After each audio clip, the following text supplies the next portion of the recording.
You're listening to the ESO Network, your station for all things geek.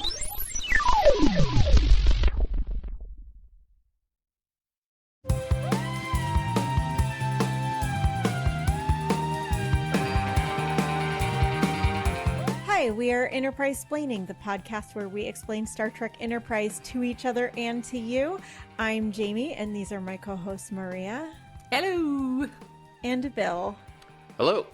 But today, instead of talking about Star Trek Enterprise, we're going to do a little away mission to Quantum Leap. This is our first time doing one of these away mission episodes, but you can think of them sort of like bonus episodes where we get to visit non-Enterprise related topics. The main reason we're doing this is because Bill and I always just go off on random tangents about random shows that Jamie has no idea what we're talking about. And so we feel like we need to talk about these so that we don't clutter up the actual episodes. I like the fact that this is a moving target. I don't know if this episode has come out yet by the time you'll hear this, but now that Jamie understands Quantum Leap references, Maria has started making A-Team references. Well, okay. Our 1 hour and 45-minute episodes are highly edited. We often record for 2.5 hours for every hour 45 minutes that we give you guys. And I have heard from people have told me, no, don't edit. Like, we'll just listen to 2.5 hours. And I'm like, no, you don't understand. The reason it's good is because we edit 45 minutes out of each episode. Because otherwise it's just like Bill trying to tell me, like, what was that movie with the guy and the animals? And the guy with the thing. He went on for like 15 minutes explaining to me what that movie was. It's truly one of our favorite bits. I just love the fact that, you expressed when we first started doing this podcast, we should, these episodes should be about an hour long. It's like, we're not getting out of that's not happening. Under an hour. So then you decided to break off, or not you decided, we decided to break this off into Second Contact, where we're going to do the episode reviews, and then we did. And then we're like, but what about other shit we want to talk about? Then we did Night at Sickbay, which we talked about for 3 hours. It's like, well, this is going to give us more time.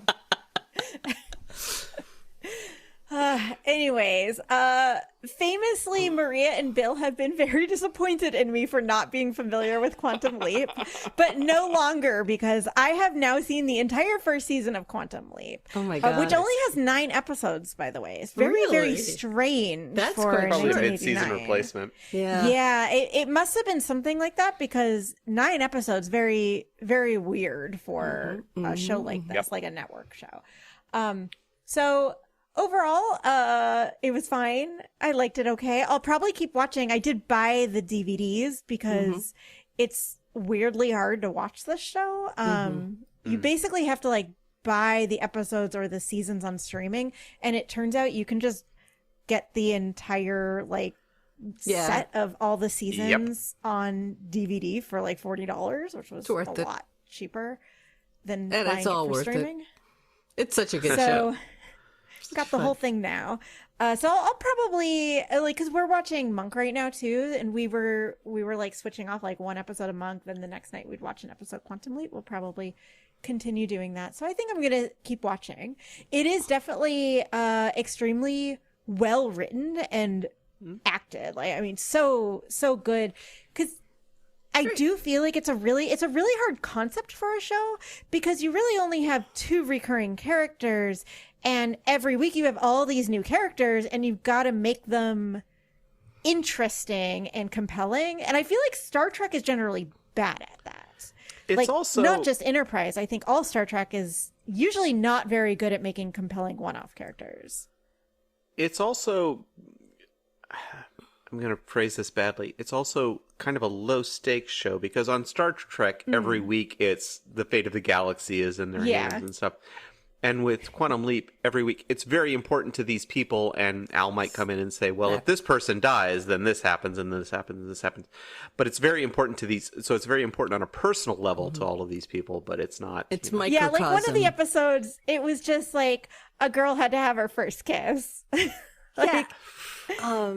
But do you understand a little better now that our love for Scott Bakula, or like the difference between Scott Bakula's character in Quantum Leap and his character in Enterprise is so harsh for me. Like it's such a gear shift for me. Because and I think Bill has said this before. He's an empathy machine, exactly. And in Enterprise, he is the opposite of whatever the opposite of that is. Yeah, and I do feel like part of the reason why this show works, and I would say in every single one of the 9 episodes, all the characters in the setting felt like a real lived-in place where, like, he dropped in and you really got the feeling that this was a place these people existed before he was there and will continue to exist after he leaves. Mm-hmm. And he's, like, dropping in on them. They don't just feel like they're there to, like, move forward a story with him. It's more he's dropping into their story. Which is a very interesting concept. Because I do think on Star Trek, the reason one-off characters don't work is because they create these one-off characters usually so that somebody on the Enterprise or on DS9 or wherever they are, like, learn something about themselves from those other characters. It's not really about the other characters, but in this case, it always is about it. Like, the other characters are the main focus. Such a good point. I do feel like it works so well, and part of that is Scott Bakula is so good at like really, like, feeling for these other people and, like, understanding them and trying to, like, understand their world. So I have 2 questions for you. One is, what was your kind of the first season? And I don't remember all of the episodes of the first season, but what was your kind of favorite person that he dropped into? My favorite was when he leapt into just a veterinarian in, like, a rural place. It was just, like, great because he had, like, they're like, something's wrong with our pig, what's wrong with him? And he's like, I don't know, like, is it this thing? And they're like, oh no, we'll have to kill it. And he's like, no, wait, no, it's not that. It was just cute because he had to win over this woman who was like, she's like a cowgirl, basically. Yeah, cowgirl, but she's like too masculine. Is what the thing says. Cowgirl, yeah, that's basically it. But she's like, okay, fine. Like, if you can, like, beat me at, like, cowboy competition or whatever, then you can win. And he's, like, terrible at it, but it's okay because it makes sense because he's supposed to be a veterinarian. Right. But it was just cute. He was cute in it, like just the way he was, like, so deferential towards her. I just, like, really loved that episode, and I liked those characters. He's incredibly charming in the role. He is so charming. He also, like, we think that Archer is hot in Enterprise. Sam Beckett is so fucking hot. Like, oh my God, in everything he does. There was an episode where the person that he leapt into was supposedly super hot, and he kept, like, looking in the mirror being like, ooh, ooh. But then they would show in the mirror, and I'm like, that guy is not as hot as Scott Bakula. Sorry. Like, Scott Bakula is hotter than him. Also, season 1, I'm looking at the list, and season 1 had, I think, what is one of sort of the pivotal episodes, one of the most, and I think Bill talks about this episode a lot, the episode where he is the black chauffeur, he is driving Miss Daisy, and oh my goodness, what an episode. Okay. There are so many things to say about that episode. So I also was like, this is basically driving Miss Daisy. A white lady needed another white person to teach her that racism is bad. Yeah. And for an episode about, like, the segregated South and racism, there were barely any black people in it. I had not a huge argument, but I had a quite interesting conversation with my husband about this, about whether, is Sam in blackface in this effectively? Isn't that blackface, basically? Yeah, it could have been worse. Like, when it started, there was one point where they were, like, talking about these protests coming up, and I was like, oh no, is this gonna be like Sam, like the equivalent of, like, Sam Beckett, like, throwing the first brick at Stonewall, right? Like I was like, is this gonna be like black people needing to learn how to protest for their rights by a white person? But so it could have been worse. It could have been worse, for sure. It wasn't that, but man, I was just shocked at how few black people were in it. That the story was just about a white lady learning how to be an ally, but apparently she couldn't learn from the actual black guy. She had to learn from a white dude pretending to be a black guy. It was the only way it would be able to get through to her. Yeah.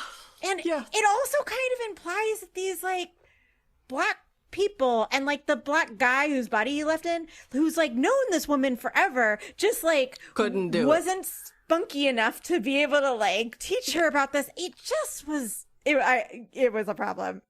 I understand the critique. That's the premise of every fucking episode, is that the person who was there couldn't actually change the thing that needed to be changed. For sure, but this was talking about a bigger sort of societal issue.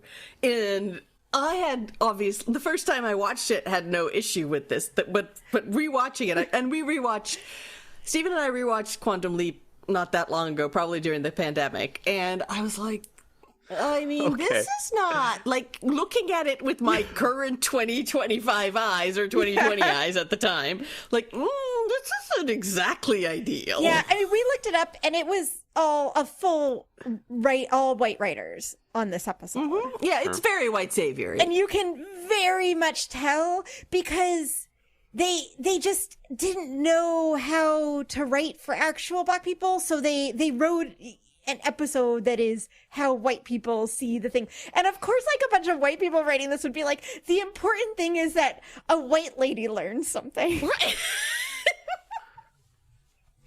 But they tried. The point, oh no. What? Hello. Oh, we Hi, have a special Steven. guest. Special guest Stephen King here has walked up. The computer's gone rogue. I don't disagree with the white statement, but also at the time when it aired, it was an experience that white people were not, like, it wasn't top of mind, like they weren't, like, it was a way for them to understand, oh, here is an example of, like, How would you feel if? right, it's like, here is what systematic racism feels like. You may not have experienced this before. Like, it was a way to kind of Show that. I get that. I agree. I think what it did best was showing that systematic racism. I'm so glad that he brought that up, because I do think, like, it did a good job at, like, how crazy it looks when you're seeing, like, a white person being treated like this. It did a good job on that. It just was crazy. Yeah, for sure. Bye, Steven. I'm gonna go continue to drink rosé now. It just was crazy that this was a story about a white lady learning how to be an ally from another white person. Yeah, and I think it was, again, for the time, or for whatever, 1989, a way to say, hey, here is how empathy works, white people. And in the end, the black people's lives are now better off because this white lady is now going to help them by being an ally for them. And it was very much, let's create a white savior, right? And for the time, that was the narrative across the board. Like, we saw a lot of white savior stories at that time, I think. And I think that... I do think it was really effective showing Archer just, like, not used to being treated like... I'm sorry, not Archer. Archer? Showing Scott Bakula. Sam. Very different show. When I was 20 years old, I leaped into the body of a gazelle giving birth. Can you imagine Archer being in this situation? My God. He would have gone on a rampage. But, like, seeing Sam, like bristle at being treated with so little respect, I do feel like that was, like, it's like a really good way to show, like, how silly this looks. And I thought it did a really good job on that. I had a problem with the rest of it. I feel like it was a good way, far before we had this as a common in our language, to show privilege, to show, here is what your privilege gives you. And when you don't have that privilege, this is what it feels like. And I do think it was very good at showing that. And showing like Sam being like, the fuck is happening? Like, how is, like, do you know who I am? Like, that kind of a feeling was really, I think, very good.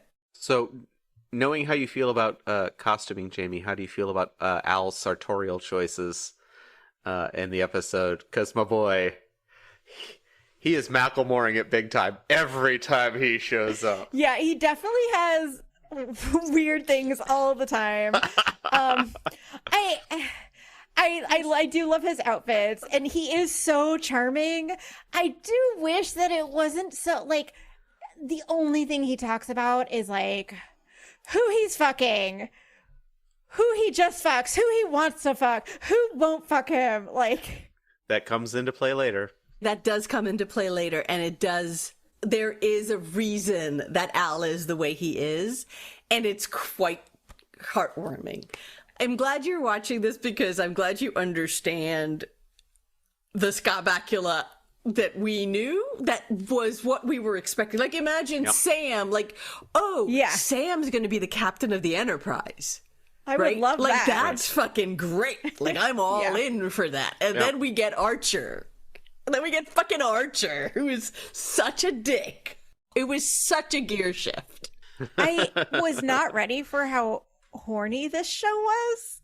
Like, he has a love interest like every single episode. He's like constantly kissing women, like fucking women. Like, yeah, because have you seen fucking Scott Bakula? He is so hot in Quantum Leap. Like, unreasonably hot in Quantum Leap. But I do have to say the worst one though is the one it was I think it might have been I think it was the second to last episode where he was a teenage boy and had to, like, the thing he had to do was give a teenage girl her first kiss. And then you see him, like, kissing this teenage girl. And I'm like, I don't like this. Oh, wasn't great. So Scott Bakula was 35 at this time. I tried to figure out how old this actress is. Okay. Her name is Holly Fields. And I looked up her Wikipedia and it did not have her age on it, but it has a bunch of things where it, like, mentions her age. So it said that she was 10 years old when she was in Annie on Broadway. So I looked up when Annie was on Broadway. It was on Broadway from 1977 to 1983, which would mean, and I don't know when in there she was on, but it would mean that when this episode came out, she was between the ages of 16 and 22. And then it said that after her stage career, she was booked for the CBS pilot CBS Summer Playhouse Fort Figura in 1988 at the age of 13, which would actually mean she was 13 or 14 years old when they filmed this episode. Oh my which God. Again is out of the range of that 16 to 22. So I don't know what the deal is with her. But all I know is that she is way too young to be kissing 35-year-old Scott Bakula. I definitely think, I mean, looking at her, I would bet she's like 15, 16 years old. She's definitely not 18. Like, I just feel uncomfortable with this actress having to kiss him. Also, I want to mention that in the Wikipedia article, it mentioned that she was 7 years old when she was Molly Ringwald's understudy in Through the Looking Glass. And I could not figure out when Molly Ringwald was in this play. But next weekend, I'm going to be at C2E2 and Molly Ringwald is going to be there. So if I run into her, I will ask her how old she was when she was, or I will ask her what year she was in, the play Through the Looking Glass. You know, if I just happen to run into Molly Ringwald.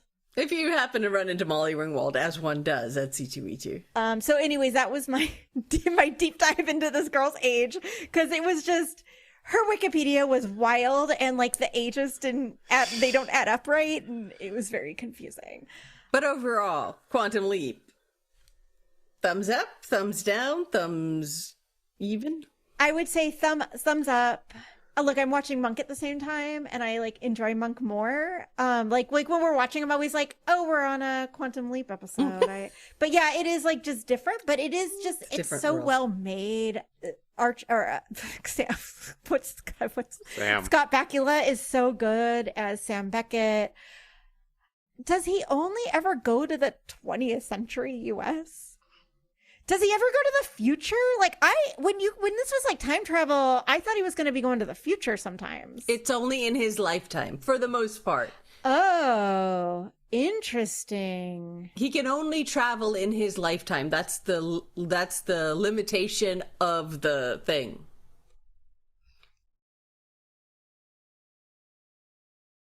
Yeah, there is an exception. There is maybe one exception to that happens, but it's a weird, like, it's like, this shouldn't be happening. It's impossible. It is, if you listen, the beginning of the very beginning of the thing is like theorizing that one could time travel within one's own lifetime.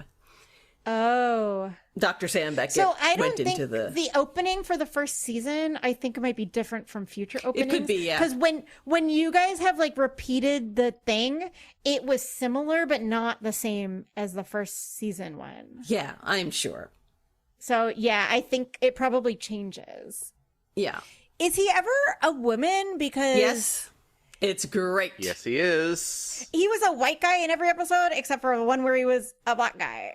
He's a woman. He will eventually be a chimpanzee. It's wild. It's weird that he's not like more off. Like I'm like, is this random? Although I guess it's not random because the show makes a lot of references to God, like a surprising. I was just not expecting like God to be involved so much, but it seems to be implying that God is doing like this. choosing the places to put him. Some force. It is very definitely a superior force is guiding him. Because he's always at some point where things went wrong. He's there to make things go better. It's a clever way to handle that, right? Because it's like, how could you know what the right way is that this should end? He's like always in the U.S. He's never just like in another country where nobody speaks English. He does go to Vietnam at one point. I don't know if they've gotten to this point. Well, I suppose they did this in the pilot, because I remember the pilot fairly well. Like, he and Al will try to figure out what they're supposed to do. Mm-hmm.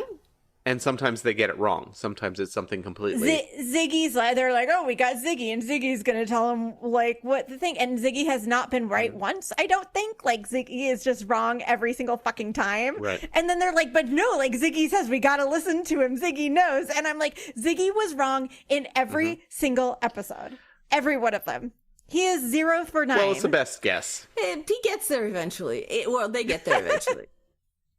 It's also a storytelling tool. Like, you don't want the computer literally telling you. But it is funny that they treat it like if Ziggy said it's got to be that. And I'm like, Ziggy has never been right. He's been wrong. Right. Ziggy's but that's all they have is Ziggy. Every time. In season 2, episode 4 is his first leap into a woman. And it's actually, there's a clip from it in the credits, probably in season 2. Okay. But yeah, it's a classic episode. Right. Yes, he leaps into a woman several times. Speaking of Ziggy and just this future technology, it takes place in 1995. Yeah. The point where they go back in time is only 5 years after when this is being filmed. Yeah, they did not go far enough into the future for sure. In fact, this show will still be filming in 1995. This show will still be on. It is so funny that they're like, in 5 years, we're going to have time travel technology. We're going to have these like super AIs that are more advanced than the AI that we have today. It's so weird that they chose just 5 years. The women just wear LED jewelry. It is so funny that they chose 5 years when they could have, like, I understand they don't want to go too far in the future because they want to have him, they don't want to, like, if they did 50 years, now his life, if it's his lifespan, a whole portion of it is our future. It is wild. So they can't have him go too far, but they could have done 10. It's wild that they did 5 years. I frankly love things like that. I love watching old movies where it's like the Earth was destroyed in 1987, and I love stuff like that. Yeah, but that's usually a movie that was made in like 1955. This is in 1989, being like, in 5 years, this is what the future is going to look like, and it's this like totally different future, like super advanced. Oh, that's That's what I was going to ask. So now that you've seen Quantum Leap, does the episode with Dean Stockwell like make you laugh when he like the fact that he had the little thing and he was hitting the little buttons? It was such a great little reference to Quantum Leap. I'm going to tell you something. I don't even remember him doing that because it just went over my head. I don't even remember. The other thing I was surprised about is how many of his leaps involve him having to learn a technical job better than the person he leaped into, which was a professional at that technical job. Well, they get around that rather neatly. He has, how many degrees does he have? He has a lot of degrees, yeah. And he's a medical doctor, which is really helpful. He's an MD. He's got a beer. Yeah. Yeah, but it's like, okay, I understand, like, the first one was, like, flying a plane, Al and that was showed fine him. because, like, Al helped Right. him. But still, Right. Al telling him what to do and him having no idea what to do was apparently doing better than the actual professional pilot that he had leapt into that apparently had fucked it up so much that he crashed.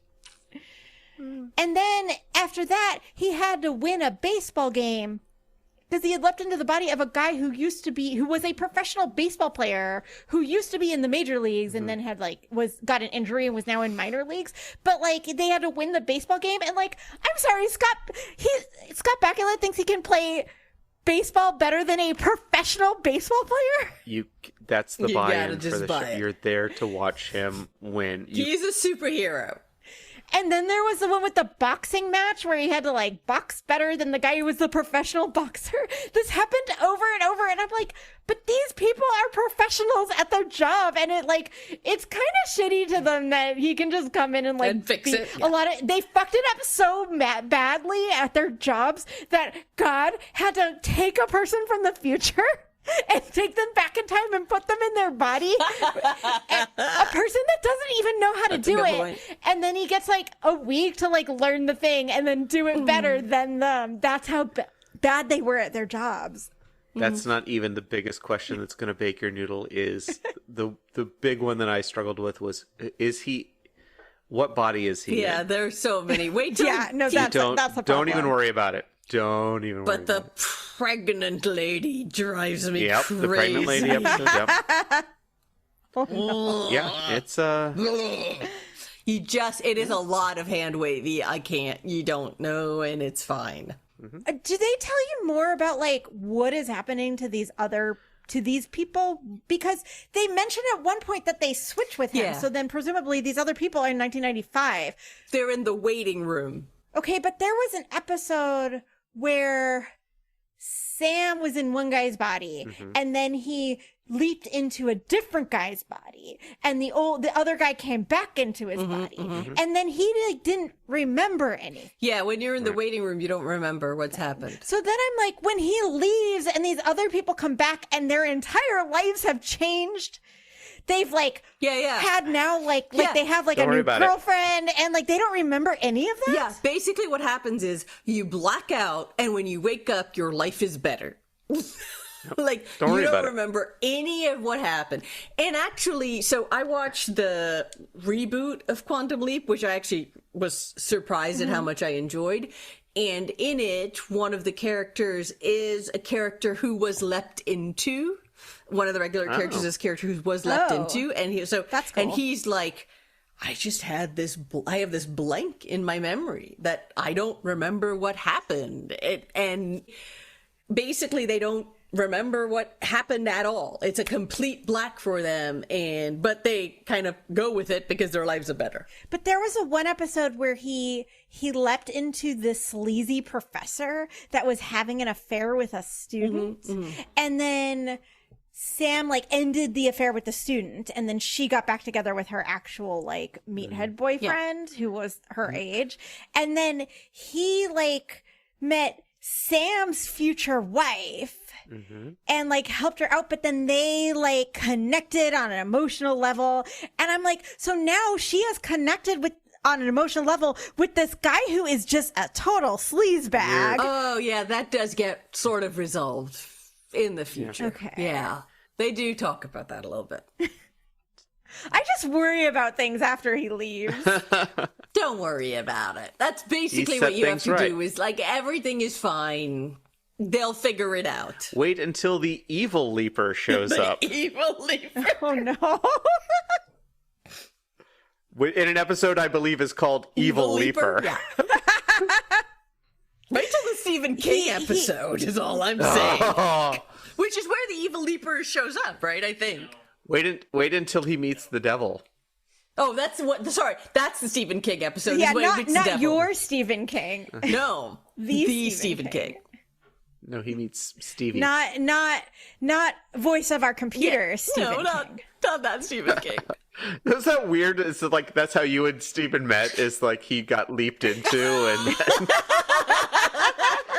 That would make so much sense. There was like the one where he leapt into the mob boss and then was like agreed to like the marriage of the girl that the mob boss was jealous about and this guy, and then announced it publicly at a bingo hall and was like, well, since he announced it publicly, he's not going to be able to go back on it once I leap out of him because he announced it publicly at the bingo hall, and then it would be embarrassing. But if the guy doesn't even remember, he's going to be like, what the fuck? No, I didn't. And he's definitely going to murder these people. if these are the logical leaps that Jamie is questioning in Quantum Leap, I cannot wait until she watches the A-Team. Oh, come on. Who said I am watching the A-Team? I'm just going to give you like 3 episodes of the A-Team to watch. 2, maybe. I feel like these away missions are just Jamie watches. Yeah, Jamie like watches some Maria and shit Bill that I make want Jamie you to watch watch. things. Well, I hope you enjoy. Yeah, any show has, doesn't bear close inspection, and this one certainly does. You just gotta vibe with it and go with the flow. It's about someone trying to make things better. Mm-hmm. I do think that in general, Quantum Leap handles it quite well. It is really fun. Yeah. And I think like as long as you just ignore it, I think like we're just being silly. There's no never asked, never answered. No. You can't talk about any of that. Yeah. That's the thing is, it's ridiculous. The premise doesn't work. You can't think too hard about it, or none of it makes sense. But it is so well done that I generally, when I'm watching, I do think of those things because they're fun to laugh about. But they don't bother me because the show is well written and well acted and well produced. Exactly. I don't care that there's things that don't make sense. And it's good-hearted. Like there are. There are certainly problematic episodes of Star Trek that like, what the fuck were they? This show, Quantum Leap, generally has its heart in the right place. Yeah, for sure. Anyways, do you guys have any other questions for me or anything? I'm out of my notes. Oh, I have a very important question. How do you think the theme song compares to the theme song of Enterprise? Because I fucking love the Quantum Leap theme song. Yeah, it's a great theme song. It's good. I've never been a fan of the old style TV when it's a theme song and you just see like scenes from the show. But I do have to tell you guys, the very first episode when they played the theme, all they showed were clouds. It was just like moving through clouds, and it was only the second episode that they showed like the real theme. Once they got the pickup, Yeah, which are just like him doing wacky things with women mostly. Do they do because I haven't watched regular TV, do they do, we're going to explain the premise in the opening credits? Is that still a thing that's around? Yeah. Yes, but they do it well. So every episode starts with a voiceover, but it's not a what was on like last time on Quantum Leap. No. It starts with Sam Beckett. Each episode starts with Sam Beckett being like, man, it's weird going through time. I mean, last time I had to do this and then I did this. And he tells you what happened on the previous episode. I'm literally talking about the opening theme where they explain theorizing that it was possible to time travel in your lifetime. I mean, that's what I'm talking about. Like, yeah, that's the thing that you always repeat. Yeah, back I think to me. that's the thing. I just be like, he's making right what went wrong. That's sort of gone that's away. the whole speech. Yeah, that's gone away now, but in the 80s, it was quite common that before the episode, you saw clips from that episode telling, like it was like a teaser kind of what you're about to see. So it was scenes from it. So like Moonlighting had that, like Remington, like it was just weird. I've been rewatching. Interesting. Oh shit. Columbo. No, none of those. Jessica Fletcher. Murder, She Wrote. I've been rewatching Murder, She Wrote. And it starts with a 30-second Tonight on Murder, She Wrote. And then there's clips from the episode you're about to watch. It's... I could kill you. What's so this thing? Weird, but I don't think Quantum Leap did that. I think they were past that in Quantum Leap. I've never seen Murder, She Wrote. It was so Murder, She Wrote was on my list of TV shows to watch while recovering from surgery, but I used a random number generator to choose the shows. And so that's how I ended up with Monk and Ugly Betty and season 5 of RuPaul's Drag Race and Golden Girls. I'd actually never seen Golden Girls, and that was on my list. What? And I watched the whole first season of Golden Girls while I was recovering. By the way, perfect show to watch. I watched a lot of that when I was like when I spent the night in the hospital, and because I was recovering from anesthesia, I was like so tired, and so I like couldn't keep my eyes open. I watched entire episodes of Golden Girls with my eyes closed, and still thought it was great. It's fantastic because you don't. It's like a perfect show for that. Like you don't really have to be seeing anything. Driven. Like it's all dialogue. Or like sometimes I would be like, I don't know, maybe I fell asleep a little bit, but then I woke up and I'd be like, what's going on? But it was easy to catch back up. It didn't matter. Perfect recovery show. And everything moved a lot slower in those days, too. Like, TV shows moved a lot slower in those days. Golden Girls is a show that's really held back by if they have a plot in the episode. Like, if somebody shows up with a conflict, it really slows the show down. I just want to see these four women talking to each other and bitching at each other. But Murder, She Wrote was on my list, and I ended up not getting to it because I had too many things on my recovery TV list, and only 2 weeks to watch them all. So, but I'm keeping that list because I may have another surgery coming up, and I was just thinking about how I need to watch Murder, She Wrote. It's fun, like background noise, for sure. All right, anything else? I think we're great. All right, let's end this thing. And that is the episode. Thank you so much for listening. Next week, we will be back to our regularly scheduled Enterprise episodes. Yay! We will talk about Enterprise. No more Quantum Leap, although maybe a little bit of Quantum Leap, but nothing like this.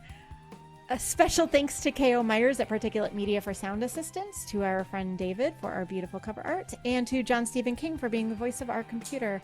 If you liked the show, please rate, review, and subscribe on your podcast app of choice and tell your friends about it. We really appreciate it. You can follow us on Instagram and Facebook as @EnterprisePlaning and on Blue Sky as @EnterprisePlane. You can also email us any comments or questions, or you can email us to tell us if you liked this Away Mission episode and if there are certain things that you want us to do in the future. I think maybe we'll be doing more stuff like this where we watch other things, maybe Star Trek stuff, maybe not, or just talk about others. Like, it doesn't even have to be TV shows. Like, we can do whatever we want for these, like whatever we want, just like extra bonus topics that we could talk about sometimes instead of Enterprise. If you want to support this podcast, you can find us on Buy Me a Coffee as @EnterprisePlaning. We will see you next week. Bye!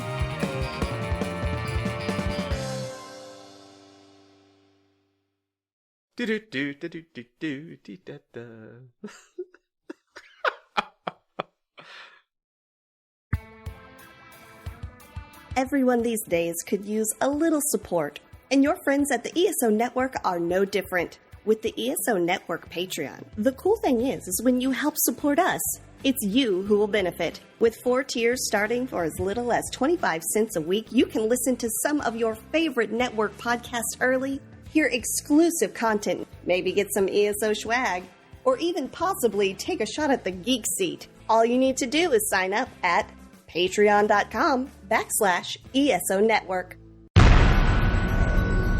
This has been a broadcast of the ESO Network. Be part of the crew and help support our shows by donating to our ESO Patreon or by shopping at the TeePublic store, which can all be found at www.esonetwork.com.